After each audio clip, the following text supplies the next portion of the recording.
Dans cet état de choses, nous retournons tous à Paris. On était alors m'envoya demander. J'étais sortie quand j'arrivais. Il était au conseil. Je suis entrée chez ma mère que j'ai trouvé tout en pleurs. Elle m'a appris que l'empereur lui avait enfin signifié qu'il ne pouvait plus vivre ici, qu'il était décidé au divorce. Eh bien, tant mieux, repris-je aussitôt. Nous partirons tout et tu seras plus tranquille. Mais vous, mes enfants, que deviendrez-vous? Nous irons avec toi, mon frère pensera comme moi, et puis les premières fois de notre vie loin du monde et ton famille, nous connaîtrons le bonheur. Cette ère de résolution et tous les plans que je faisais sur l'avenir peu occuper son imagination sembleront lui donner tout calme. Lorsque je la quittais, elle était résignée. Le soir, dîner ou page 20 au cœur me cherchait de la part de l'empereur. J'y ayais déterminé, comme le matin, à tout faire plutôt que de montrer la moindre faiblesse. Une sorte de fierté semblait me soutenir. L'empereur sortit de son cabinet et d'un air sec, et ensuite animé, il me dit: Vous avez-vous votre mère? Avez-vous à parler? Mon parti est pris, il est irrévocable. La France entière veut le divorce. Elle demande, oh demande, je ne puis résister à ses vœux, aussi rien ne me fera revenir, ni larmes, ni prières. Vous êtes le maître de faire ce qu'il vous plaira, sire, lui répondis-je d'un ton froid et calme. Vous ne serez contrarié par personne, puisque votre bonheur l'exige, c'est assez. Nous serons nous y sacrifier. Ne soyez pas surpris des pleurs de ma mère. Vous devriez l'être plus tôt. Si, après une union de 15 années, elle n'en versait pas, mais elle se soumettra, j'en ai la conviction, et nous nous en irons tous. Important les souvenirs de vos bontés. Pendant que je parlais, sa figure et sa contenance avaient changé. J'achevai à peine que je vis des larmes abondantes couler de ses yeux et d'une voix entrecoupée de sanglots. Il s'écria: Quoi? Vous me quitterez tout? Vous m'abandonnerez? Vous ne m'aimerez donc plus?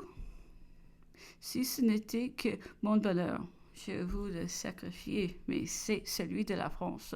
Plaignez-moi plutôt d'être forcé de le faire en renonçant à mes plus chères affections. Allez-vous de cette vive émotion qui n'était pas fin? J'ai foutu chez moi-même. Je ne le vis plus que malheureux. Ma fierté m'abandonna.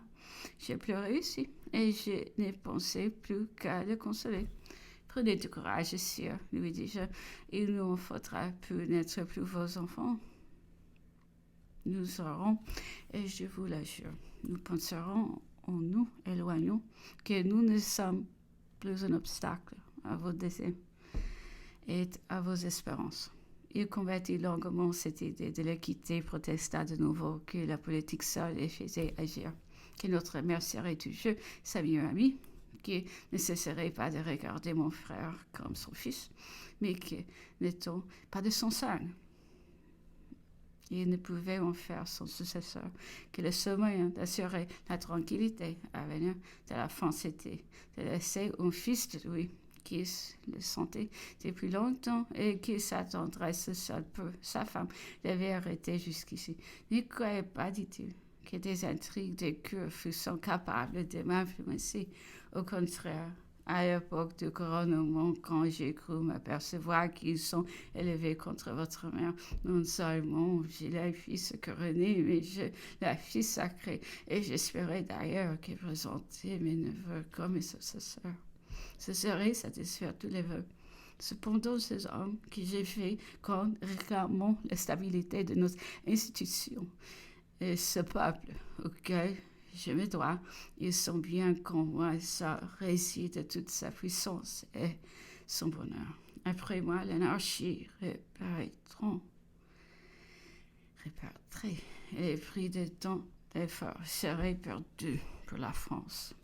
Au lieu de cela, on attend une fille s'élever dans mes sentiments, une fille que la France sera habituée à regarder comme sa sœur. Elle jouira bien que je lui ai fait et elle profitera au moins du fruit de mes travaux. Les mains aura été pour moi d'autres joueront du bien. Quant à vous, l'intérêt de vos enfants, ces premiers mobiles, tout de même, doit vous retenir auprès de moi. Ainsi, ne me parlez plus de me quitter.